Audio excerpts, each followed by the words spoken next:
నమస్కారం ETV news కు స్వాగతం ముఖ్యాంశాలు దేశంలో న్యాయమూర్తుల కొరతపై సీజేఐ తీవ్ర ఆవేదన భారం మొత్తాన్ని న్యాయ వ్యవస్థపై నెట్టేయొద్దని ప్రధాని మోదీ ఎదుట కంటతడి సమస్య పరిష్కారానికి పూర్తిగా సహకరిస్తామని ప్రధాని హామీ పెండింగ్ కేసుల్ని 5 ఏళ్ల వ్యవధిలో పరిష్కరించాలని ఢిల్లీ సదస్సులో నిర్ణయం దేశాభివృద్ధికి పట్టుకొమ్మలుగా పల్లెలు ఎదగాలన్న మోదీ వనరులు పథకాల్ని సద్వినియోగం చేసుకోవాలని గ్రామ పంచాయతీలకు సూచన జల సంరక్షణను ఉద్యమంగా చేపట్టాలని ప్రధానమంత్రి పిలుపు ఈటీవీ ఈనాడు కృషిని మోదీ అభినందించారని వెంకయ్య వెల్లడి నిర్ణీత గడువులోగా సాగునీటి ప్రాజెక్టులు పూర్తి కావాలన్న కేసీఆర్ పాలమూరు ఎత్తిపోతల పనులు వేగవంతం చేయాలని అధికారులకు ఆదేశాలు 2018లోగా పోలవరం ప్రాజెక్టు పూర్తయ్యేందుకు కృషి చేస్తామన్న కేంద్రం నాబార్డు నుంచి రుణం తీసుకునేందుకు అనుమతిస్తామని ఉమాభారతి వెల్లడి రుణాల ఎగవేత కేసులో విజయ్ మాల్యాకు మరో ఎదురుదెబ్బ పాస్పోర్ట్ రద్దు చేసిన విదేశాంగ శాఖ బ్రిటన్ నుంచి రప్పించేందుకు ప్రయత్నాలు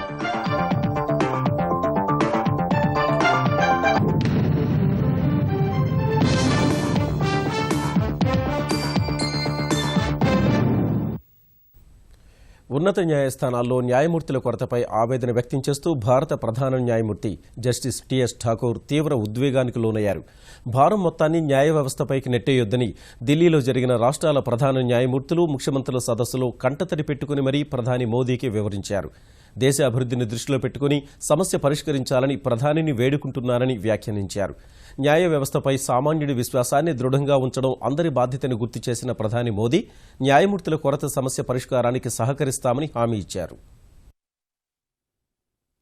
న్యాయ వ్యవస్థలో తీసుకురావాల్సిన మార్పులు కేసుల సత్వర పరిష్కారం కోసం చేపట్టాల్సిన చర్యలపై ఢిల్లీలో జరిగిన హైకోర్టు ప్రధాన న్యాయమూర్తులు ముఖ్యమంత్రుల సంయుక్త సమావేశంలో కీలక పరిణామం చోటు చేసుకుంది దేశంలో ప్రస్తుతం 21,000గా ఉన్న న్యాయమూర్తుల సంఖ్యాబలాన్ని 40,000కు పెంచాల్సిన అవసరం ఉన్నప్పటికీ ప్రభుత్వం అచేతనంగా వ్యవహరిస్తోందంటూ సదస్సు ప్రారంభోపన్యాసంలో భారత ప్రధాన న్యాయమూర్తి జస్టిస్ టీఎస్ ఠాకూర్ తీవ్ర ఆవేదన వ్యక్తం చేశారు న్యాయమూర్తుల కొరత సహా అపరిష్కృత కేసుల తీవ్రతను గణాంక సహితంగా వివరించిన ఆయన ఓ దశలో ఉద్వేగానికి లోనయ్యారు ప్రధాని మోదీ చేపట్టిన భారత్లో తయారీ వంటి కార్యక్రమాల్ని ప్రస్తావించిన జస్టిస్ టీఎస్ ఠాకూర్ పెట్టుబడుల కోసం ఆహ్వానాలు అందుకుంటున్న విదేశీయులు భారత న్యాయ వ్యవస్థ సమర్థతపై ఆందోళన చెందుతున్నారని వ్యాఖ్యానించారు When judges come from abroad and watch us working, they are amazed.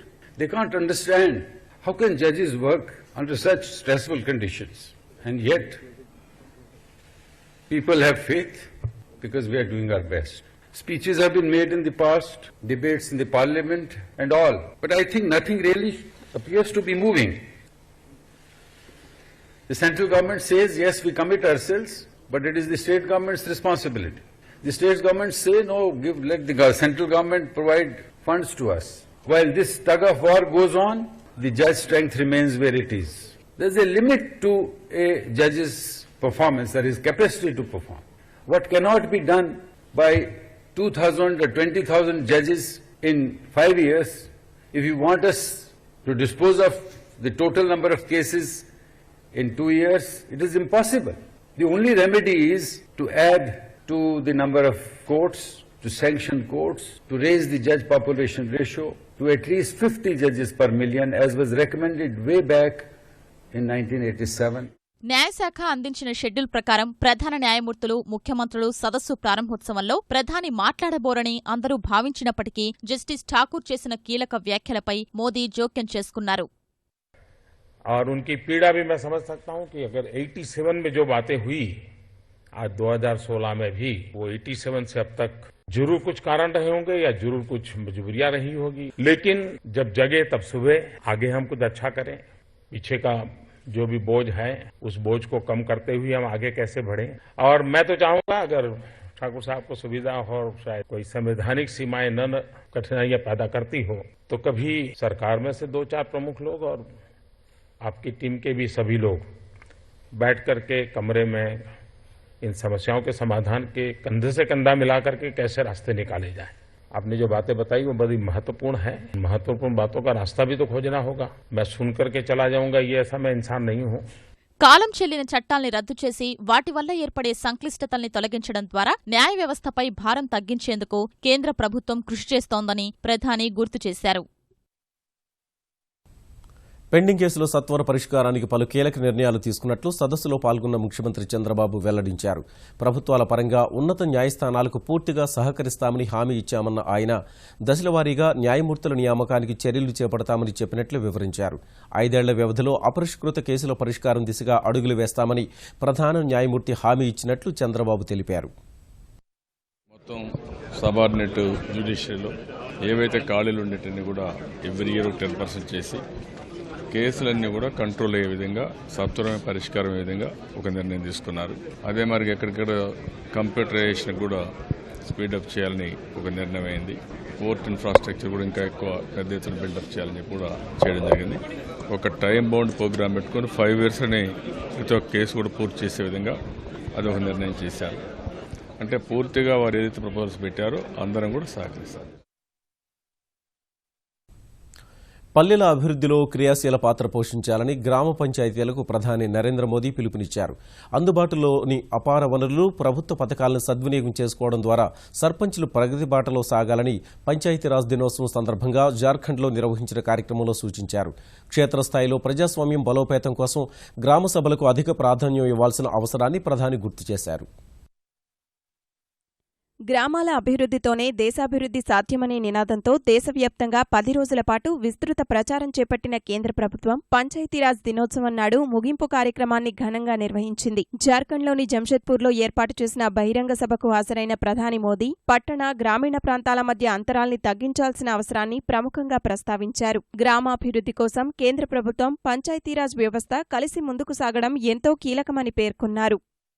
Panchayat राज व्यवस्था एक संवैधानिक व्यवस्था है, लेकिन जब तक जनप्रतिनिधि और जन सामान्य जुड़ करके जन आकांक्षाओं की पूर्ति के लिए संकल्प लेकर के जी जान से जुड़ते नहीं है, परिणाम नहीं मिलता है. गांव का अर्थकारण ताकतवर बनेगा तभी देश का अर्थकारण ताकतवर बनेगा. जब तक गांव के गरीब की खरीद शक्ति नहीं बढ़ती, देश की इकोनॉमी में बल नहीं आता है. और इसलिए हमारी कोशिश है गांव के सामान्य मानवी की खरीद शक्ति कैसे बढ़े. పంచాయతీ సర్పంచులు, సభ్యులు తమ పనితీరును రానున్న తరాలు సైతం ప్రశంసించే రీతిలో గ్రామాభివృద్ధి కోసం పాటుపడాలని ప్రధాని పిలుపునిచ్చారు. योजनाओं की कमी नहीं है, पैसों की कमी नहीं है, आवश्यकता है चारों तरफ सहयोग की, आवश्यकता है सक्रियता की. कि आने वाले हमारे कार्यकाल के दरमियान जितने भी वर्ष मुझे मिले हैं, अगले चुनाव तक पंचायत के प्रधान के रूप में, पंचायत के मेंबर के रूप में एक एक मिनट का उपयोग, एक एक पाई का उपयोग, एक एक पल का उपयोग मैं मेरे गांव को ग्रामोदय के लिए उत्तम से उत्तम ग्रामोदय की कल्पना करके करूंगा. तभी भारतोदय का मेरा सपना पूरा होगा. ఎన్డీఏ సర్కారు చేపడుతున్న వేర్వేరు సంక్షేమ కార్యక్రమాల్ని ప్రముఖంగా ప్రస్తావించిన ప్రధాని ప్రజల్లో అవగాహన తీసుకురావడం ద్వారా చిన్నారుల్లో పౌష్టికాహార లోపం నివారణ, ప్రసూతి మరణాల తగ్గింపునకు కృషి చేయాలని ప్రజాప్రతినిధులకు సూచించారు. గ్రామాలు స్వయం ప్రతిపత్తి సాధించినప్పుడే మహాత్మాగాంధీ కలలు కన్న గ్రామ స్వరాజ్యం సాధ్యం అవుతుందని కేంద్ర మంత్రి వెంకయ్యనాయుడు అన్నారు. అనంతపురం జిల్లా పుట్టపర్తి పరిధిలోని వెంగళమ్మ చెరువులో జరిగిన పంచాయతీరాజ్ దినోత్సవంలో పలువురు రాష్ట్ర మంత్రులతో కలిసి పాల్గొన్న ఆయన 5 ఏళ్లకు ఒకసారి తప్పనిసరిగా పంచాయతీలకు ఎన్నికలు జరగాలని, నిధుల ఖర్చులో పంచాయతీదే తుది నిర్ణయం కావాలని సూచించారు. దేశవ్యాప్తంగా స్థానిక సంస్థల్లో ఉన్న 13,54,000 మంది మహిళా ప్రజాప్రతినిధులే గ్రామాల తలరాతలు మార్చగలరని వ్యాఖ్యానించారు. ఇప్పటికీ దేశంలో 18,452 గ్రామాలకు విద్యుత్ సౌకర్యం లేదని, ఆయా గ్రామాలన్నింటికీ 1000 రోజుల్లోపు విద్యుత్ సౌకర్యం కల్పిస్తామని హామీ ఇచ్చారు. రాష్ట్రాలు కేంద్రం నుంచి అధికారాలు కావాలా, కేంద్రం నుంచి నిధులు కావాలని అడుగుతున్నారు. సహజం, అది కావాల్సి ఉంది, ఇవ్వాల్సి ఉంది, ఇస్తున్నాం కూడా. కానీ రాష్ట్రం అంటే ఢిల్లీ నుంచి హైదరాబాద్ కాదు. కేంద్రం వికేంద్రీకరణ అంటే ఢిల్లీ నుంచి విజయవాడ కాదు, ఢిల్లీ నుంచి వెంగళమ్మ చెరువుకు వచ్చినప్పుడే నిజమైన వికేంద్రీకరణ జరుగుతున్న విషయాన్ని మనం అందరం గుర్తుపెట్టుకోవాలి. పంచాయతీరాజ్ విధానం కఠినంగా ఉంటేనే గ్రామ పంచాయతీలు అభివృద్ధిలో ముందుంటాయని కేంద్ర మంత్రి బండారు దత్తాత్రేయ అభిప్రాయపడ్డారు. గ్రామ్ ఉదయ్ భారత్ ఉదయ్ కార్యక్రమంలో భాగంగా మహబూబ్నగర్ జిల్లాలోని షేరుగూడ భద్రయ్యపల్లిలో ఏర్పాటు చేసిన గ్రామసభలో మంత్రి పాల్గొన్నారు. బేటీ బచావో బేటీ పడావోలో దేశవ్యాప్తంగా ఎంపికైన 100 జిల్లాల్లో మహబూబ్నగర్ జిల్లా కూడా ఉందని దత్తాత్రేయ తెలిపారు. మొబైల్ ద్వారా ఉద్యోగాల కల్పనకు నేషనల్ కెరీర్ కౌన్సిల్ను ఏర్పాటు చేశామన్న ఆయన దీని ద్వారా ఉద్యోగాలు ఎక్కడెక్కడ ఉన్నాయో సులువుగా తెలుసుకోవచ్చన్నారు. కొత్తూరులో 10 పడకల ఈఎస్ఐ ఆసుపత్రి నెలకొల్పుతామని మంత్రి హామీ ఇచ్చారు. సాగునీటి ప్రాజెక్టుల నిర్మాణాల్లో ప్రతి పనిని నిర్ణీత వ్యవధిలోగా పూర్తి చేయాలని ముఖ్యమంత్రి కేసీఆర్ నీటిపారుదల శాఖకు నిర్దేశించారు. పాలమూరు ఎత్తిపోతల పథకం పనుల్ని 2.5 ఏళ్లలో పూర్తి చేయాలని స్పష్టం చేశారు. టెండర్ల ప్రక్రియ పూర్తయినందున పనుల వేగవంతానికి అనుసరించాల్సిన కార్యాచరణపై క్యాంపు కార్యాలయంలో సమీక్ష నిర్వహించిన కేసీఆర్ వలసలు కరువు పీడిత ప్రాంతమైన మహబూబ్నగర్ జిల్లాకు సాగునీరు అందించడమే తొలి లక్ష్యంగా పెట్టుకోవాలన్నారు. ఎత్తిపోతలకు భూసేకరణ 60% పూర్తయిందని మిగతా భూమిని త్వరితగతిన సేకరించాలని కలెక్టర్ను ఆదేశించారు. పనులతో పాటే ఇంటెక్వెల్, పంప్ హౌస్, రిజర్వాయర్లు, కాలువలు, టన్నెల్ నిర్మాణాలు సమాంతరంగా చేపట్టాలన్న సీఎం ఆయా నమూనాలు పూర్తి చేయాలన్నారు. నార్లపూర్ పంప్ హౌస్, కరివెన, వట్టెం, ఉద్దండాపూర్ రిజర్వాయర్లను 24 నెలల్లో పూర్తి చేయాలని కోరారు. ఉద్దండాపూర్ రిజర్వాయర్ను 16 టీఎంసీల సామర్థ్యంతో నిర్మించి కోస్గి, కొడంగల్, నారాయణపేట ప్రాంతాలకు నీరివ్వాలని, అంతారు రిజర్వాయర్ సామర్థ్యాన్ని 15 టీఎంసీలకు పెంచి రంగారెడ్డి జిల్లాకు మాత్రమే నీరిచ్చేలా ఏర్పాటు చేయాలని తెలిపారు. సాగునీటి ప్రాజెక్టుల నిర్మాణానికి బడ్జెట్లో 25 కోట్లు కేటాయించి నెల 2,000 కోట్లు విడుదల చేస్తున్నట్లు గుర్తు చేసిన ముఖ్యమంత్రి పనులు పూర్తయిన వెంటనే ఆన్లైన్లో బిల్లులు చెల్లించాలని తానే స్వయంగా చూస్తానని తెలిపారు. పోలవరం ప్రాజెక్టును 2018లోగా పూర్తి చేయాలన్న ఆంధ్రప్రదేశ్ ప్రభుత్వ సంకల్పానికి అన్ని విధాలుగా సహకరిస్తామని కేంద్రం పునరుద్ఘాటించింది. ప్రాజెక్టు నిర్మాణంలో ఎదురవుతున్న సాంకేతిక సమస్యల్ని 15 రోజుల్లో పరిష్కరిస్తామని ఢిల్లీలో ముఖ్యమంత్రి చంద్రబాబు, పోలవరం అథారిటీ సీఈఓ అమర్జిత్ సింగ్ సహా ఇతర ప్రజాప్రతినిధులతో చర్చించిన తర్వాత కేంద్ర జలవనరుల శాఖ మంత్రి ఉమాభారతి చెప్పారు. పనుల పురోగతి, కేంద్రం నుంచి విడుదల కావాల్సిన నిధులు, ఇతర సమస్యల్ని చంద్రబాబు వివరించగా పనులు సాగుతున్న తీరు పట్ల ఉమాభారతి సంతృప్తి వ్యక్తం చేశారు. పోలవరం నిర్మాణానికి కేంద్రం నిధులు సరిగా సమకూర్చడం లేదన్న వాదనను పరోక్షంగా అంగీకరించిన ఆమె ఇందుకు అవసరమైతే నాబార్డు నుంచి రుణం తీసుకునేందుకు సహకరిస్తామని సమావేశం తర్వాత చెప్పారు. నిధుల పరంగా ఎలాంటి సమస్యలు లేకుండా జలవనరుల శాఖ కృషి చేస్తోందని చంద్రబాబు తెలిపారు. Naidu is such a chief minister who works on the fast track. He wants this project to be completed on 2018. We have given all our assurance to him that we will try to meet the timeline. And there were some issues to be sorted out within a fortnight. For some issues, I have to go to the finance ministry. So I have decided to go. Yeah, if it is necessary, we are allowed to take the loans. Madam from the beginning ఈ project పట్ల సానుకూలంగానే కాకుండా కమిట్గా ఉన్నారు. ఎట్టి పరిస్థితుల్లో పూర్తి చేయాలని ఈరోజు నేను ఎక్స్ప్లెయిన్ చేసిన తర్వాత తప్పకుండా చేస్తామని చెప్పి వారు హామీ ఇవ్వడమే కాకుండా దీనికి కావాల్సిన ప్రిపరేటరీ వర్క్ అంతా చేస్తున్నారు. అవసరమైతే నబార్డు ద్వారా బారో చేసి ఇమ్మీడియట్గా ప్రాజెక్ట్కి ఏమాత్రం ఫైనాన్షియల్ ఇబ్బంది లేకుండా పూర్తి చేయడానికి ముందుకు వస్తున్నారు. ఇదే విధంగా మనం ముందుకు పోతే ఎట్టి పరిస్థితులు కూడా 2018 మనం పూర్తి చేసుకుంటాం. ఉత్తరాఖండ్లో రాష్ట్రపతి పాలనపై తీవ్ర దుమారం కొనసాగుతున్న వేళ రేపటి నుంచి జరిగే పార్లమెంటు 2వ విడత బడ్జెట్ సమావేశాలు వాడివేడిగా సాగడం ఖాయంగా కనిపిస్తోంది. ఉత్తరాఖండ్ సహా వేర్వేరు అంశాలపై ప్రభుత్వాన్ని ఇరుకును పెట్టేందుకు విపక్షాలు సిద్దమవుతుండగా అధికార పక్షం కూడా అంతే ధీటుగా ప్రతివ్యూహాలు రచిస్తోంది.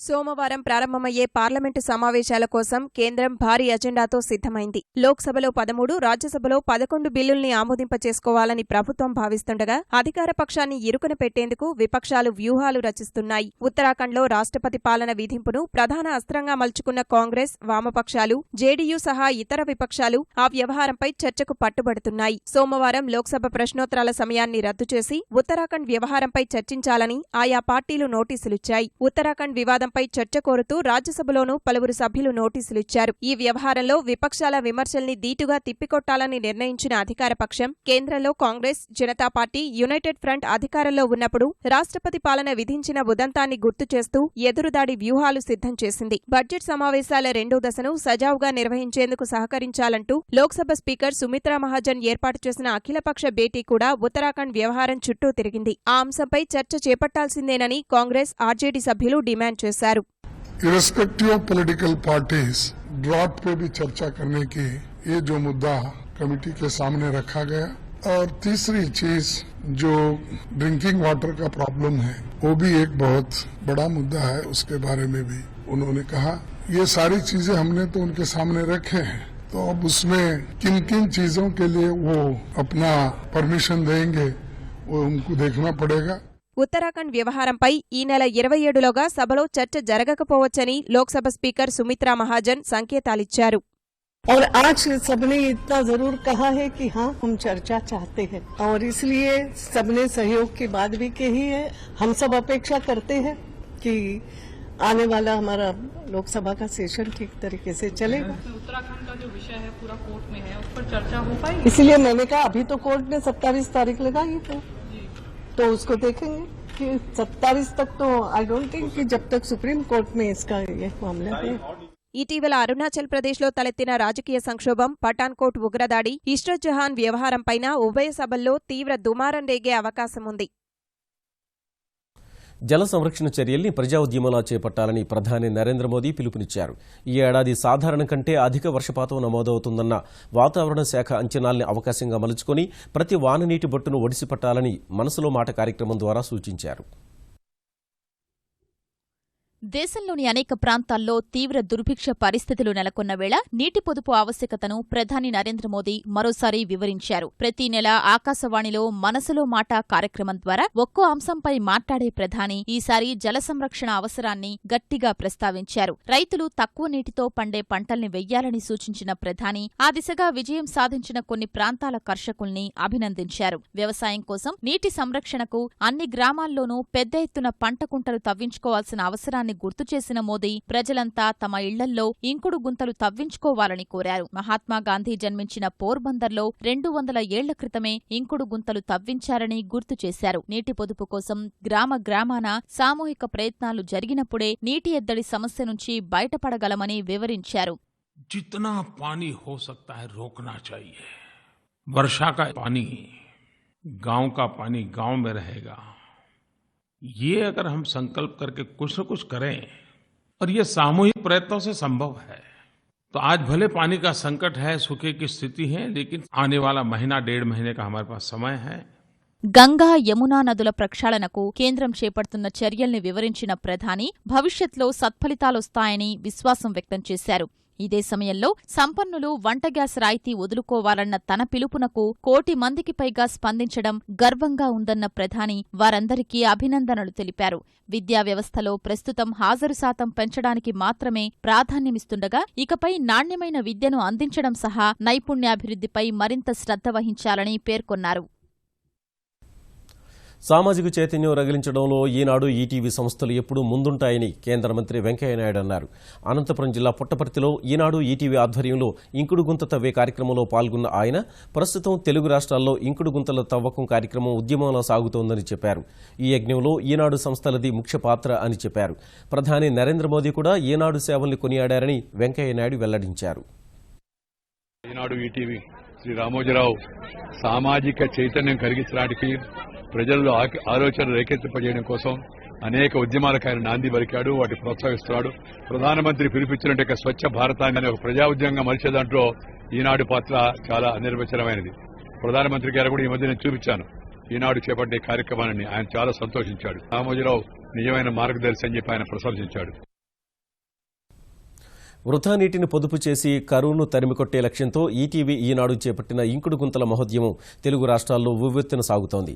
ప్రతి నీటి బొట్టును ఒడిసిపడితేనే మానవాళికి మనుగడ ఉంటుందనే సత్యాన్ని గుర్తించిన ప్రజలు, ప్రజాప్రతినిధులు జల సంరక్షణకు నడుం బిగించారు.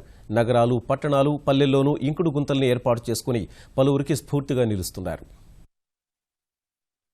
జల సంరక్షణ కోసం ఈటీవీ ఈనాడు ఇచ్చిన పిలుపుతో తెలుగు రాష్ట్రాల్లో ఇంకుడు గుంతల తవ్వకం ఉద్యమంలా సాగుతోంది. హైదరాబాద్ ఆర్కేపురం వాసవి కాలనీలో 10 ఇంకుడు గుంతల తవ్వకాన్ని ఎమ్మెల్యే తీగల కృష్ణారెడ్డి ప్రారంభించారు. ఉప్పల్ కార్పొరేట్ అధికారుల చొరవతో 100 గుంతలు నిర్మించేందుకు స్థానికులు పనులు ప్రారంభించారు. హైదరాబాద్ రామానాయుడు స్టూడియోలో సినీ నిర్మాత సురేష్ బాబు ఇంకుడు గుంతల తవ్వకాన్ని ప్రారంభించి స్టూడియో ఆవరణలో 10 గుంతలకు శ్రీకారం చుట్టారు. కార్యక్రమంలో సినీ ప్రముఖులు, ప్రజాప్రతినిధులు పాల్గొని నీటి పొదుపు పాటిస్తామంటూ ప్రతిజ్ఞ చేశారు.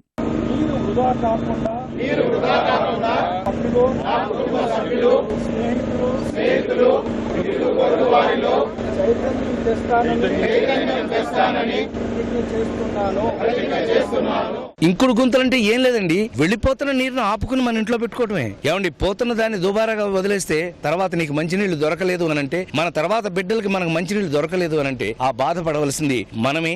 ప్రతి ఇంట్లో ప్రతి వ్యాపారం చేసుకునే చోట మనకు ఆపర్చునిటీ ఉంటుంది. Everywhere wear ever possible, schools, colleges, houses, ప్రతి చోట చేస్తా ఉంటే వాటర్ హార్వెస్టింగ్, మన బోర్లు బెటర్ అయిపోతాయి, గ్రౌండ్ వాటర్ బెటర్ అవుతుంది. అందరం let's do this, it is for our future. Karimnagar జిల్లా మల్లాపూర్ మండలం వెంకట్రావుపేటలో ఇంకుడు గుంతల పనులకు కోరుట్ల ఎమ్మెల్యే విద్యాసాగర్ రావు శ్రీకారం చుట్టారు. సీతారాంపూర్ పంచాయతీ ఆవరణలో మహిళా మండలి సభ్యులు సమావేశమై ప్రతి ఇంటిలో ఇంకుడు గుంతలు తవ్వుకుంటామని ప్రతిజ్ఞ చేశారు. నిజామాబాద్ జిల్లా మాచారెడ్డి మండలం చుక్కాపూర్, లక్ష్మీరావులపల్లిలో ఇంకుడు గుంతలకు శ్రీకారం చుట్టారు. ఆదిలాబాద్ జిల్లా ఇచ్చోడలోని సుభాష్ నగర్లో 48 ఇంకుడు గుంతల నిర్మాణం చేపట్టారు.